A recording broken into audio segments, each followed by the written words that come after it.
Nice to see it, Richard. Thank you. You've been moaning the fact that you look so young there. I know, it was 10 years ago. You and Paul look very dear. You know what? You actually reminded me of a sort of spruced up Bob Geldof. Just what I was going to say. I mean, didn't he? It's just, I didn't think so at the time, but now, Oh, right. yeah, looking back. You don't know what to say to that, do No, you? not really. About to go now. No, I'm still married and my wife hasn't had any implants, so...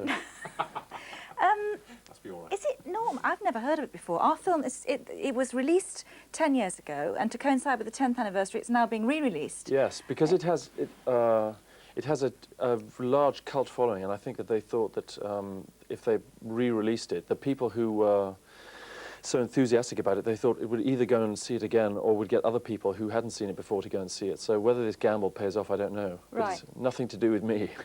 No, but it's about, because actually I haven't seen it, so I'll be one of the people who sort of goes and sees it for the first time, but from what I read, it's about the two of you, Yes. Paul McGann and yourself, who go to the Lake District. At the end of the 60s, and it's the last gasp of the 60s, and we both play out-of-work actors who are...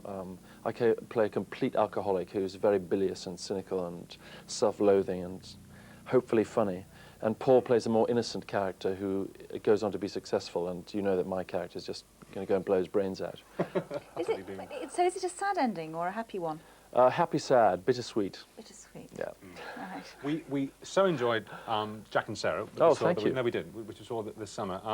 Before we talk about it, because there's a lot to discuss there, can we just see a little clip of you with the babby? It's clean, I promise.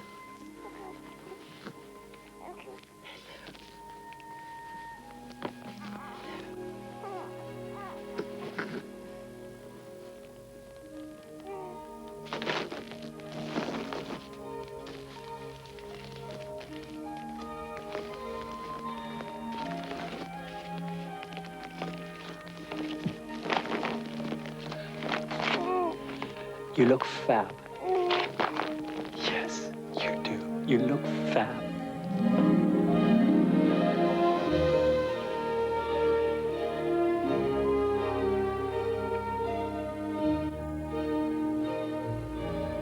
I can't believe that an actor doesn't know, actually, when scenes like that are being shot, doesn't know that this is working, you know, that this is going to look great, you know, this is going to get the audience like that. You must know when, you know, even if it's a take 10, that you're onto something there.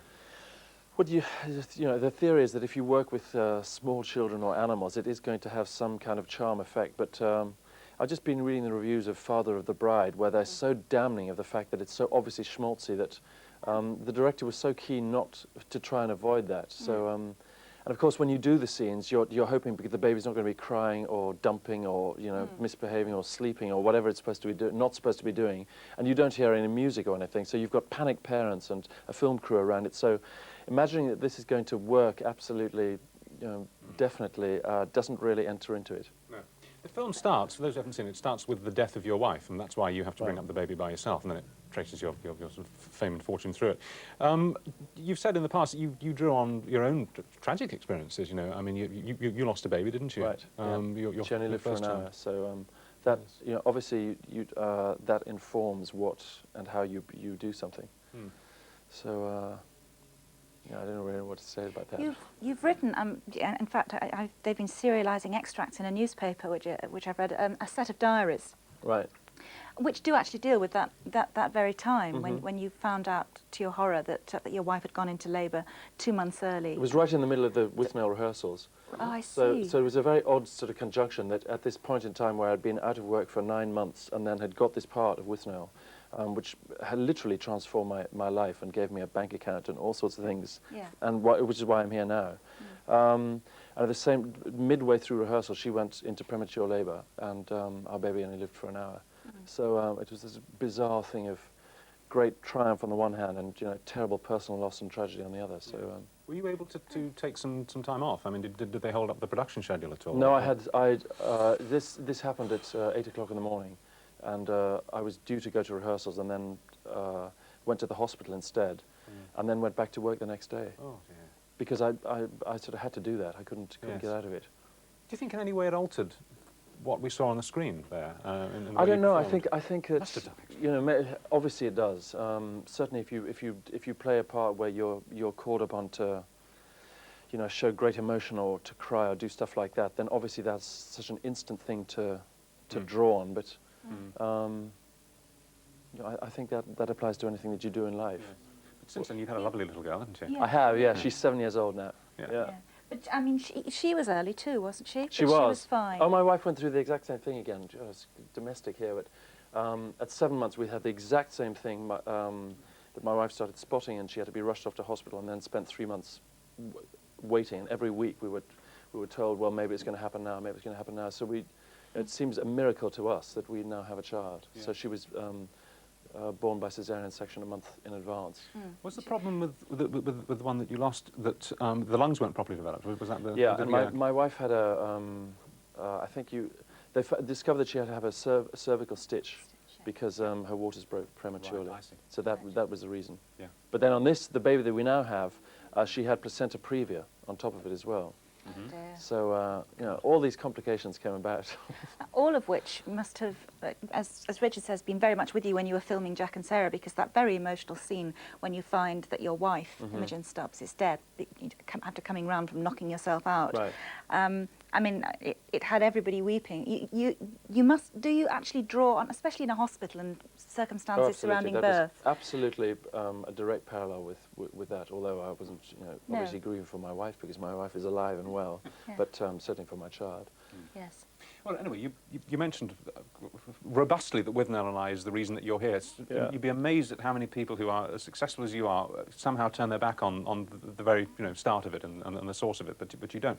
But it was tough for you before then. You said you'd been out of work for some time, and Yeah. the acting thing, it took a while to get going, didn't it? You Yeah, got I'd quite worked in the desperate. theatre a lot, and I'd done a television film that I had been told this would change your life or whatever, and then it took 9 months to come out. And in that time, which was the time that Paul McGann was making The Monocle Mutineer and becoming, you know, very famous, I was just grunging around and not working. But it was, again, you know, your life so informs what you do that the 9 months that I was out of work perfectly fit what I was then cast to play, which was an out-of-work actor. So the rage and frustration that I experienced just went straight into this part, Yes. and I'm sure went to a reason why I got it. Who were you? Who did I read that you were up against at the audition? You bumped into several. I bumped into all sorts of people. I saw Kenneth Branagh going, and I thought, oh, you know, I'm done for now.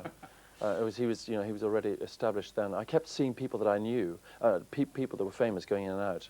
So, and Daniel Day-Lewis had turned down the part, thank God, that I'm playing now. I know I wouldn't be here. Yeah. To do the unbearable lightness of being, which about sums up my mental state for that 9 months that I was out of work. I bet, yeah. Did you never believe it was going to go on for that long? You know, you think, well, a month goes by or 2 weeks. Were you married then? No, I got married at the end of the filming. Right. I just had this very sort of old-fashioned idea that I couldn't possibly get married unless I had some money in the bank. I think that's a very, I think it's a very responsible very sane, idea. actually. Actually. Right. Absolutely. And Yeah. now, I mean, would it be fair to say that you can sort of pick and choose now? Is it? Yes, much more so. Yeah. Yeah. And you're appearing in the... No, it's not Cold Lazarus, it's to the one. Karaoke. Yeah. The, The last Potter Dennis play. Potter series that he wrote, that's on, alternately on, he specified that it had to be on the BBC That's right. and Channel 4 Yeah. within the same week. Right. As a last That's sort of right. mischievous act of Yes. revenge upon both television companies, I And think. have you completed that, or is it that? Yeah, that comes out. The Cold Lazarus section is set 400 years in the future, so Yes. none of us can be in it. Although they've frozen Albert Finney stroke Dennis Potter's head cryogenically, and then they animate it, Yeah. and then it's a corporate war set 400 years in the future about the rights to his imagination. Well, yes, that's right. So it's a fantastic idea. It's good of Albert Sounds Finney to brilliant. donate his head Yes. for the purposes of the film. And what do you play in karaoke? Oh, I play a terrible neurotic film director who's married to Julie Christie, which is a dream come true for me. Brought up on Dr. Zhivago and Far From the Madding Crowd. Yeah. But I'm also having an affair with an 18-year-old starlet. But I get my comeuppance and get smashed about the head and eventually, do the good thing and go back to my wife, who's very accommodating in the back of a Rolls Royce and takes me back. So Right, we shall look Do forward. I? Listen, has Jack and Sarah made a difference in America? Because it was it released hasn't in opened America. there. Oh, has it not? No, it opens, this is a bizarre thing with releases. It opens there in March.